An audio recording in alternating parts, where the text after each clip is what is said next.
Good afternoon, everybody. I apologize for my tardiness. We had some technical difficulties, as you could see, but I think we are ready to rock, so let's get to it. I'll begin this week with some scheduling announcements for President Trump's very busy week ahead. Tomorrow, President Trump will host his 9th cabinet meeting of the year alongside his incredible cabinet, who continue to deliver for the American people at a record pace.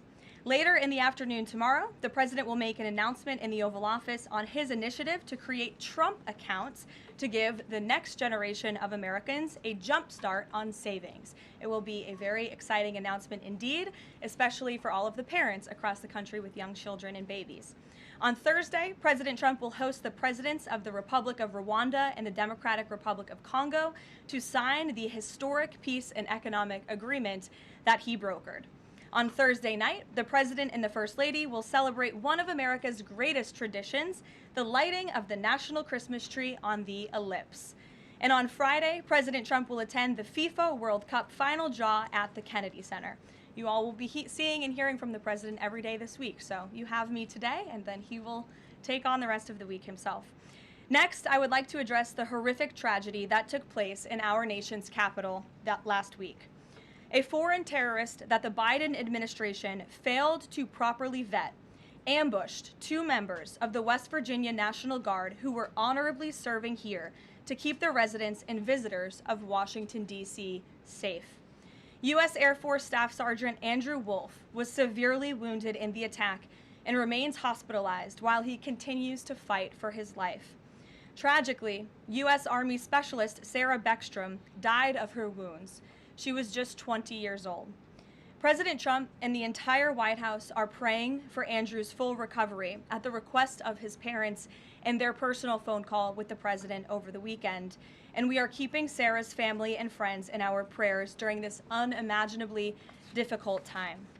Sarah and Andrew represent the very best of America, 2 young patriots who were willing to put on the uniform and risk their lives in defense of their fellow Americans. Both of them truly embody the profound words spoken by Jesus Christ in the gospel. Greater love has no one than this, to lay down one's life for one's friends. Sarah and Andrew are heroes, and we will never forget their sacrifice. That means ensuring the monster responsible for this atrocity is prosecuted to the fullest extent of the law and faces the most severe punishment possible. It also means reckoning with why this atrocity was allowed to happen in the first place, so that it may never occur again. Here are the facts. The terrorist who gunned down American soldiers blocks away from the White House in an ambush was an Afghan national who was flown into our country by Joe Biden's administration in September 2021 in the chaotic wake of their botched withdrawal from Afghanistan. One of the most embarrassing moments in the history of our great country. Joe Biden's historic failure in Afghanistan continues to haunt this country and our men and women in uniform. Not only did this surrender lead to a suicide bombing that killed 13 American heroes in Kabul, but now National Guard troops were shot on U.S. soil by the same kind of enemy. We continue to live with the deadly consequences of Joe Biden's horrific leadership. Nearly 100,000 Afghans were recklessly released into the United States with little to no vetting. There was no regard for the disorder and violence that this would unleash on American communities and American culture. Reportedly, thousands of these strangers and unknown individuals were flagged to the Biden administration for national security, public safety, and fraud concerns. But the terrifying truth is that the Afghanistan debacle is just a small part of Democrats' complete and total betrayal of the American people during the Biden years. The tragedy that we just witnessed the day before Thanksgiving is a reminder that untold thousands of terrorists, gang members, and criminals were invited into our country and remain here to this very day. The border is now secure, thanks to President Trump, but the threat in our interior remains real and urgent. These public safety threats are already inside our land. And President Trump was elected on a promise to find and remove them. And he has already taken significant steps and made significant progress towards fulfilling this promise. But there is more work to be done because President Trump believes that he has a sacred obligation to reverse the calamity of mass, unchecked migration into our country. As a result, the Trump administration is now actively re-examining all of the Afghans imported into the country by Joe Biden. Any individual who threatens our national security or our citizenry will be subject to removal. President Trump has already permanently paused migration of foreign nationals from third world countries that pose a very high risk to the United States. For too long, past American presidents supported self-destructive immigration policies that allowed foreigners who outright hate our country and have no interest in assimilating into our culture. They've allowed these individuals to flood peaceful American communities. This disastrous approach has drained our welfare program, driven up the cost of housing, suppressed wages, and jeopardized the safety of law-abiding American citizens. In fact, according to a new bombshell report from the New York Times, Somalian migrants in Minnesota have defrauded nearly $1 billion in taxpayer-funded benefits under Democrat Governor Walz's leadership. President Trump is putting an end to this dangerous America Last approach. His position is rooted in common sense. In the wake of last week's atrocity, it is more important than ever to finish carrying out the president's mass deportation operation. America cannot allow millions upon millions of unvetted illegal aliens to be rewarded with amnesty after they broke our nation's laws to come here. They must go back to their home countries. It is also essential to immediately address the massive fraud and corruption that has been going on for decades in other aspects of our immigration system, most notably when it comes to asylum claims. Millions of people who have come here under false pretenses are told blatant lies now enjoy temporary legal status.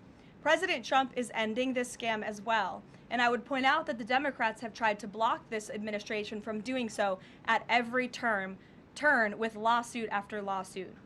The hard truth is that even when it comes to our legal immigration system, past presidents have failed to ensure that all prospective citizens love America, will add value and contribute to our communities, and will assimilate into our culture.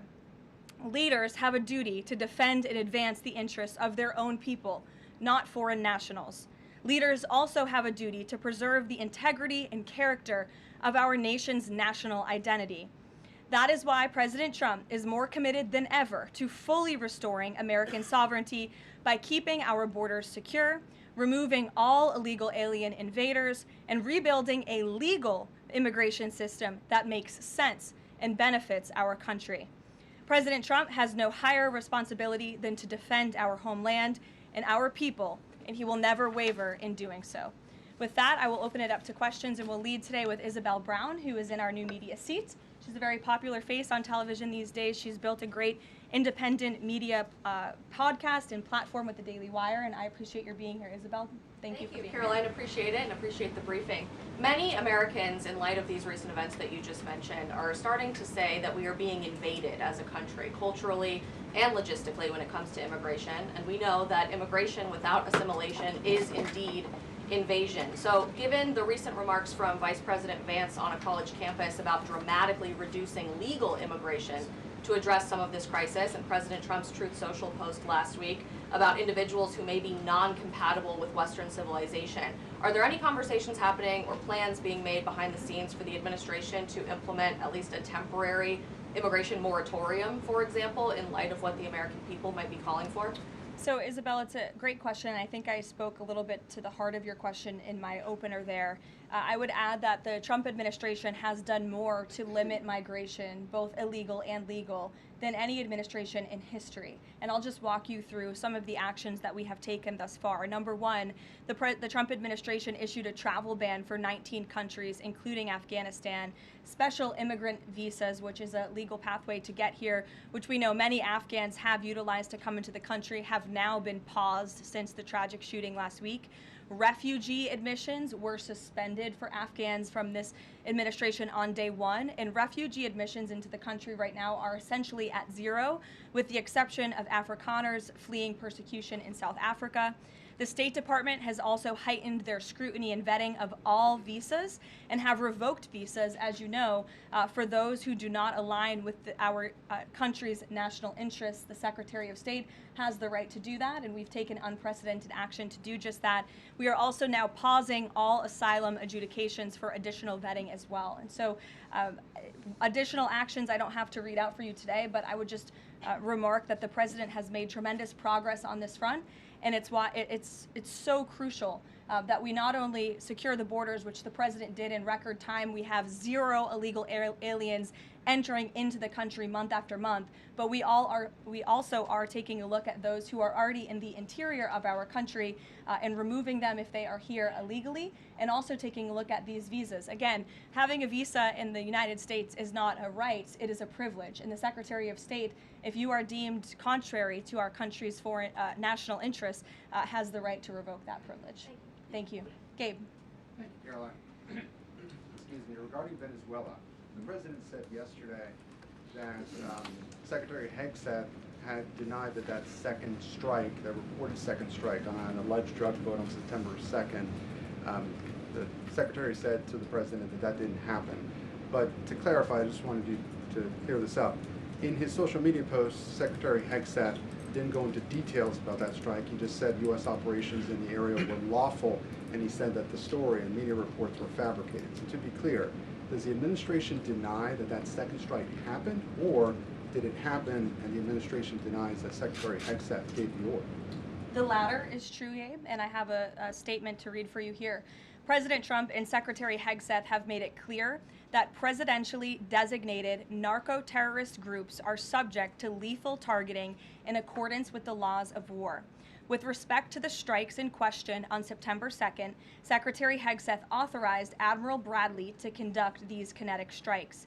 Admiral Bradley worked well within his authority and the law, directing the engagement to ensure the boat was destroyed and the threat to the United States of America was eliminated. And I would just add one more point to remind the American public why these lethal strikes are taking place. Because this administration has designated these narco-terrorists as foreign terrorist organizations. The president has a right to take them out if they are threatening the United States of America and if they are bringing illegal narcotics that are killing our citizens at a record rate, which is what they are doing.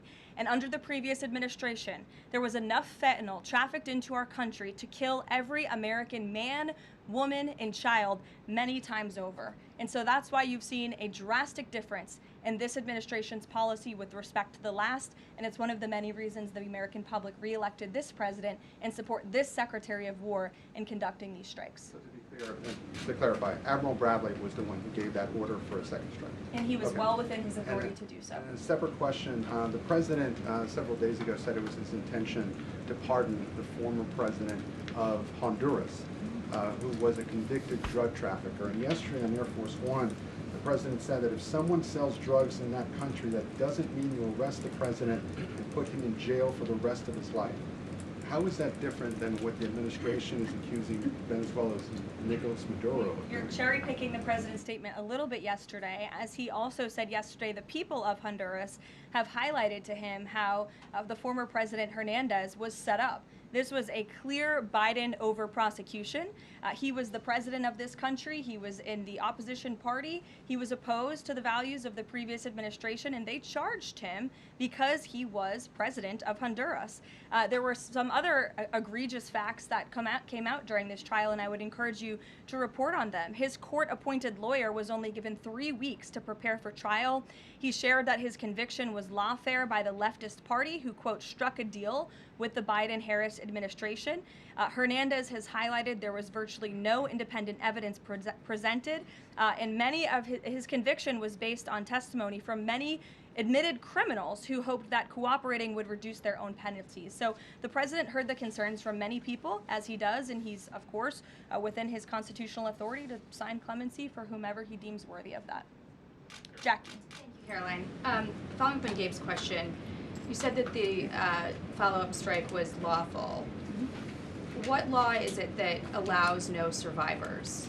The strike conducted on September 2nd was conducted in self-defense to protect Americans in vital United States interests. The strike was conducted in international waters and in accordance with the law of armed conflict. And then On this pardon for the Honduran president, does it at all undercut the administration's messaging while you have these congressional Republicans defending the strikes on the narco-terrorists and then a pardon for a convicted drug trafficker? Does that make it more difficult for your members to defend your administration's policy?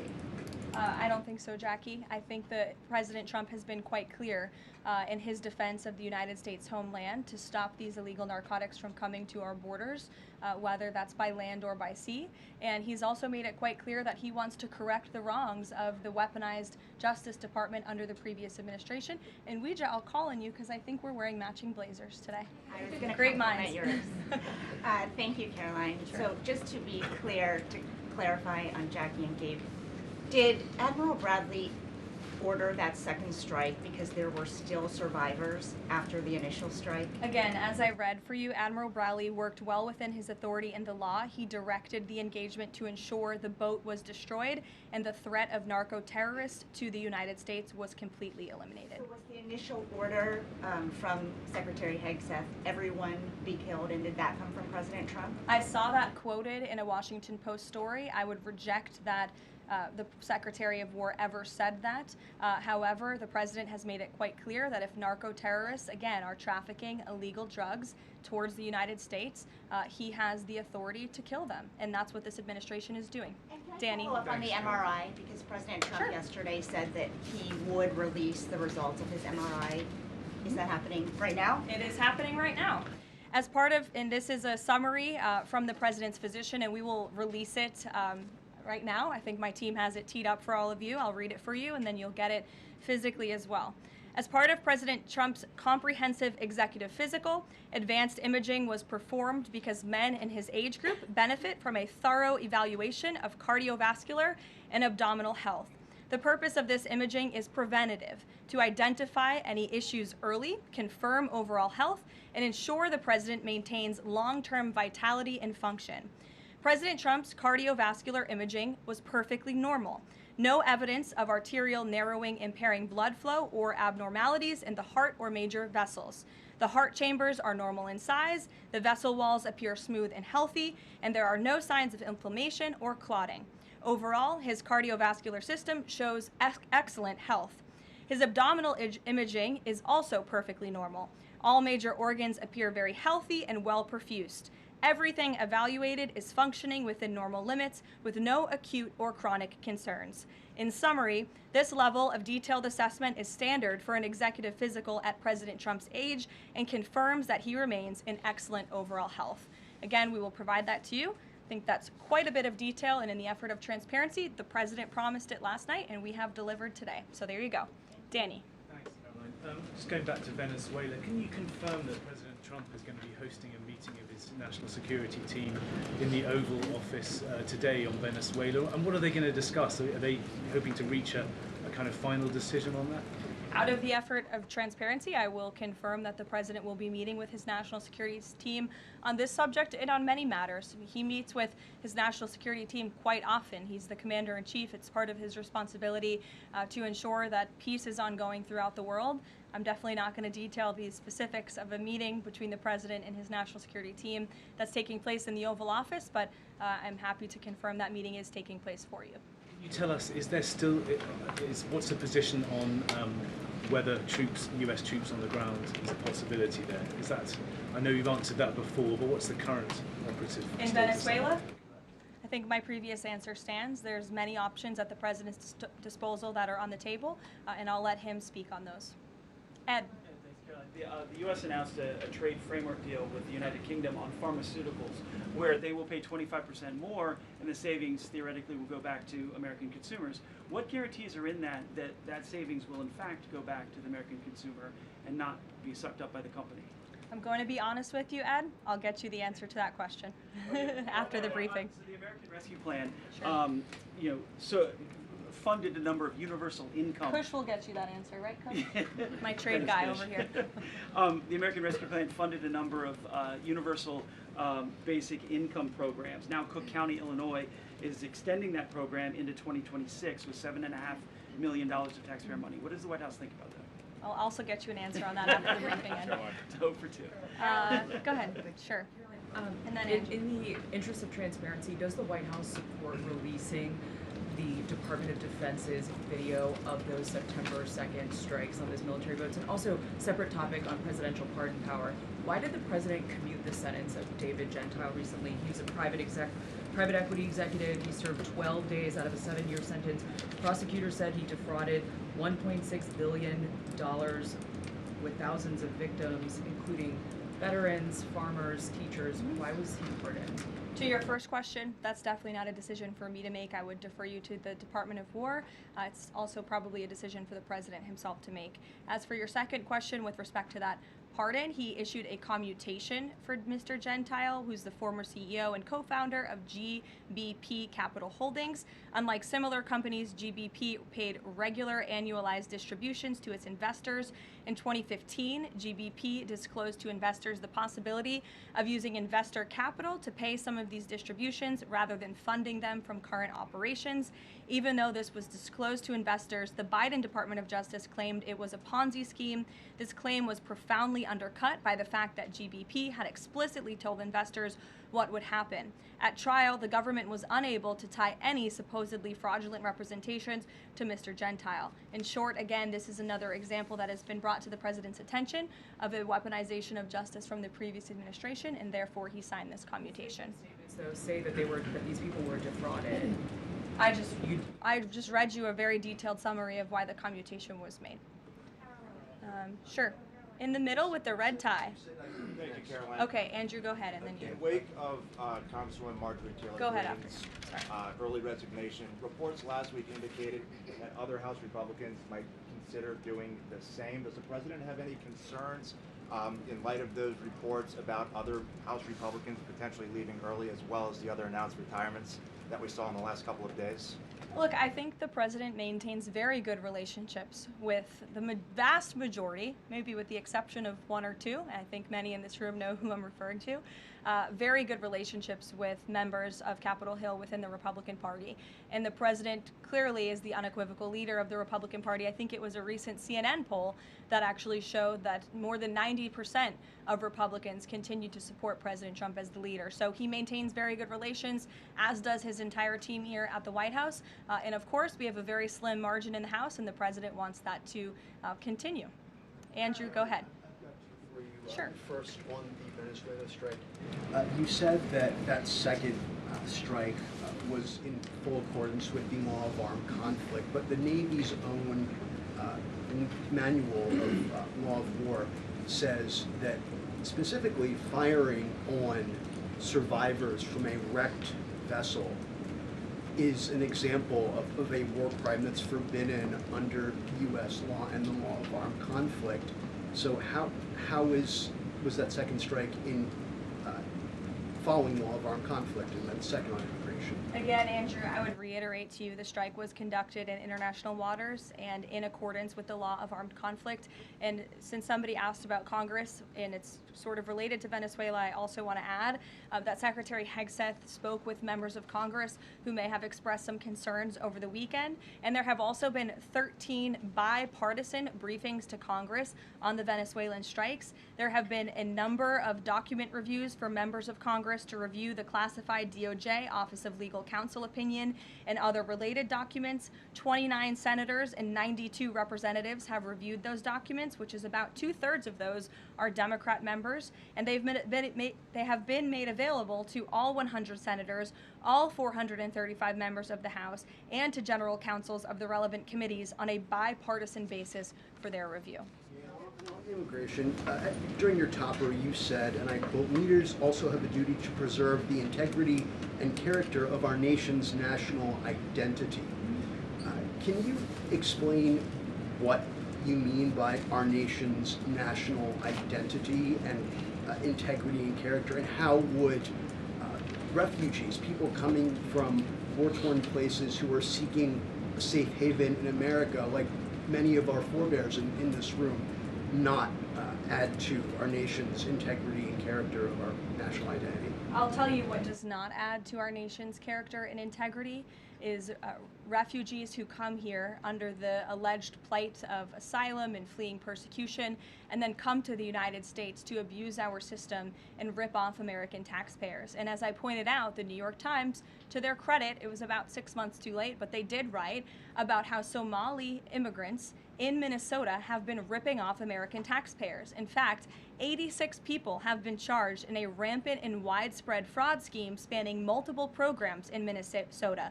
Of those 86, 78 of those people are Somali, 91% of them charged. So far, 59 of those people have been convicted for their roles in fraud plots that have stolen $1 billion from taxpayers. In one scheme, and this is egregious, a nonprofit and its affiliates with these Somali migrants claimed to have fed tens of thousands of American children during the pandemic.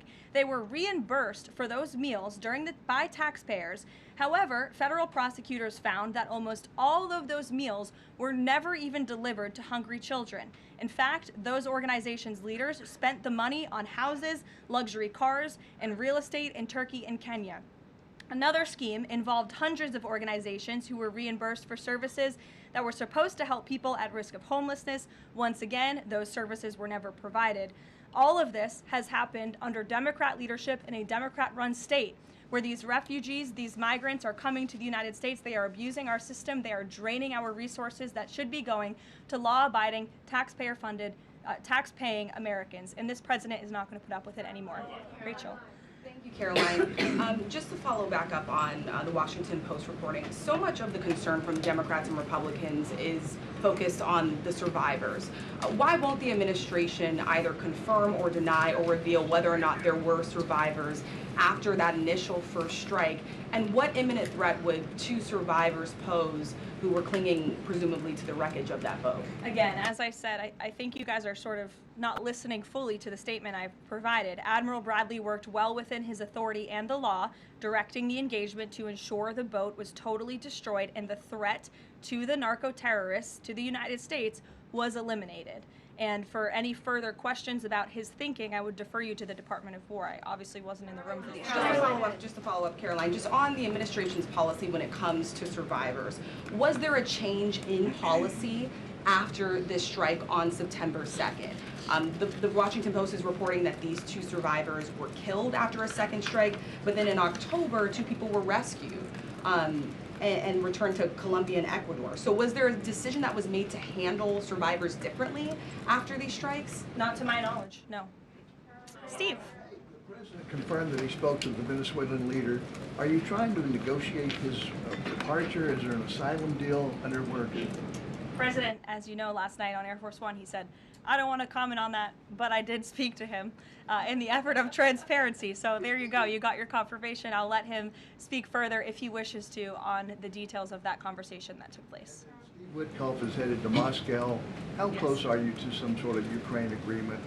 I think the administration feels very optimistic. Obviously, you've seen, Steve, that the president's entire team, including Special Envoy Witkoff and Secretary Rubio and the Vice President and the President himself, Secretary Hegseth as well, have been working so hard on this effort, and they all really want to see this war come to an end. And so just yesterday, Sunday, I believe that was yesterday, they had very good talks with the Ukrainians in Florida, and now, of course, Special Envoy Witkoff is on his way to Russia. This is sort of the shuttle diplomacy that you've seen from this administration play out, where we speak equally with both sides. We've put points on paper. Those points have been very much refined, but as for the details, I will let the negotiators negotiate, but we do feel quite good, and we're hopeful that this war can finally come to an end. Stephen. Thank you, Caroline. I've got a question about Ukraine and then a clarification about immigration changes that are happening. On Ukraine, President Trump very briefly yesterday said that corruption issues there were not helpful to the peace process following the resignation on Friday of President Zelensky's top aide, Andrei Yermak. We were told from your podium in the prior administration that, quote, there is no indication that there's been any kind of widespread corruption involving U.S. resources in Ukraine. What is the Trump administration's view of corruption issues in the wake of Yermak's resignation, and how is that impacting peace talks? Well, look, I think the president has made it quite clear, as he said last night, corruption is never helpful. And he does not want to see American tax dollars taken advantage of, which is why he has stopped the endless checks that were being written by the previous administration to fund this war. The United States is selling weapons to NATO that are being sent to Ukraine. That's a very different thing than the American people writing blank checks to a war effort very far away.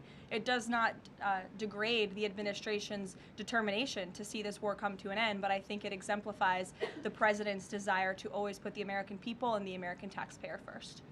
On immigration, you mentioned, or you emphasized that there would be a review of the Afghans who were resettled here under the previous administration. Yes. There's a lot of changes happening right now to asylum and to green card holders. What should the 2 million people with pending asylum claims, or the roughly 1 million people from the 18 other countries of concern, know about what's going on in the review? What's the status of all these other people? They're essentially paused for review, and the Department of Homeland Security is taking this very seriously, because we are not going to allow soldiers like we saw in American streets last week to be gunned down at the hands of these foreign nationals who had the privilege of coming to the United States of America. And unfortunately, this is not the only example of a dangerous Afghan who was let in by Joe Biden, who went on to harm the American people. There was an Afghan national who was let into the country under the Biden administration through Operation Allies Welcome, who shot and wounded 2 Fairfax, Virginia police officers during a routine traffic stop. He was killed by return fire after declaring, quote, "I should have served with the explicitive Taliban." 2 Afghan nationals were given legal status by the Biden administration as well, who were arrested and prosecuted for plotting a terrorist attack in Oklahoma just before Election Day in 2024. We all remember that. They possessed hundreds of rounds of ammunition and had pledged their allegiance to ISIS. There was also an Afghan national who was on the terror watch list, who was apprehended by Border Patrol in 2024, but then he was released into our country by the Biden administration. Again, let's just highlight the absurdity of that. Border Patrol apprehended a terrorist, and then the Biden administration, because of their lax policies, still allowed him to come into the United States of America. I think everyone in this room, whether you want to admit it or not, does not want that individual living alongside you in your American neighborhood. And that individual was later arrested again after being allowed to live in the U.S. at large for over a year. Another one, a criminal illegal alien from Afghanistan, was arrested by ICE in 2025, convicted of second-degree assault, was previously allowed to stay in the country by the Biden administration. I have several more examples here. I'm happy to provide them to anyone in this room. John. Thank you, Caroline. First of all, happy Thanksgiving to Thank you and your young family. Hope Thank you you. enjoyed it. You too. I have 2 questions unrelated. The first, back to Afghanistan. My son and I walked by the horrific shooting less than 1 hour before it happened. So for anybody that's here, this thing's real. You outlined all of these unvetted Afghans that that were let in by Biden. We just had one the other day that was going to blow up a DHS building. Can you be specific on what the Trump administration is doing now to re-vet those that are here so that we don't get a repeat of what we had Wednesday night? Sure. I can tell you 2 top-level things, and I would defer you to DHS for more of the specifics, as of course they are leading this effort, and I can assure you Secretary Noem is on the ball. I've spoken with her and her team, and they have an all-hands-on-deck effort to having resources go towards this. But we have paused all asylum adjudications, and then of course the special immigrant visas, which we know many Afghans utilize to come into the country under the Biden administration, have also now been paused. And I would just point out one more time that the Biden administration was responsible for the original sin that led to this tragic killing last week, the botched withdrawal from Afghanistan. He was responsible for Operation Allies Welcome, which is something that this White House and the people behind this podium in the last administration fully and wholeheartedly embraced. And they assured the American people there would be no risk or no harm to them. And as I just laid out for you in those many examples, that unfortunately and tragically has not turned out to be the truth. Just ask the families of these 2 brave National Guardsmen, one who is no longer with us and one who continues to fight for his life. So I know the president is wholeheartedly focused on this effort, and I think unfortunately these events do remind us why it's so important that the president's mass deportation operation continues. With that, Follow up. The White House today launched a new fake news portal, which I found interesting. What is your objective with that, ultimately? And are you going to name the news networks? And are you also going to name some of the correspondents, some which may be here today? yes. We are. I'm glad you noticed. Much to the dismay of some of your colleagues in the room, John. And I think it goes to our original promise on day one to hold the media accountable, because unfortunately, and we deal with this all day, every day around here, there are so many fake stories that are unfortunately written that have inaccurate characterizations of meetings that took place, and it's all based on anonymous sourcing.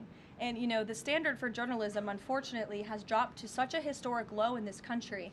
And again, we deal with it every day, where you can have an anonymous source who has no idea what they're talking about, zero credibility, call up a reporter in Washington and say, hey, I heard this, and then the next thing you know, it's on the front page of the New York Times. It's really incomprehensible. We appreciate the journalists, some of those who are in this room who do reach out for comment, who try to get things right, and there are some that remain. But overwhelmingly, the fake news that we see pumped out of this building on a day-to-day basis, it's honestly overwhelming to keep up with it all, and to constantly have to defend against these fake news and these attacks. And I will point out one fake news story over the weekend before I let you all go, from the New York Times that took about 1/3 of the president's daily calendar and his daily schedule and said that he's doing less than he did in his first term, or he might not be fit for the job.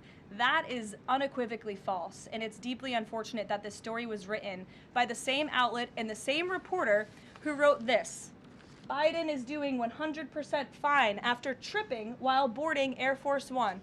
Oh, same outlet, same reporter who wrote that President Trump is not fit for the job. Are you kidding me? You all see him almost every single day. He is the most accessible president in history. He is taking meetings around the clock. Another one. Biden declared, quote, healthy and vigorous after his first presidential physical. I don't see headlines like that too often about this president. Again, same reporter, same outlet who wrote falsely over the weekend that President Trump is not fit for the job. I can assure you he absolutely is. You all see that with your own eyes on a daily basis, and the president's physician has now given you all 3 detailed reports on the state of the president's health. So with that, I will leave you all and we'll see you tomorrow. Thank you. Thank you.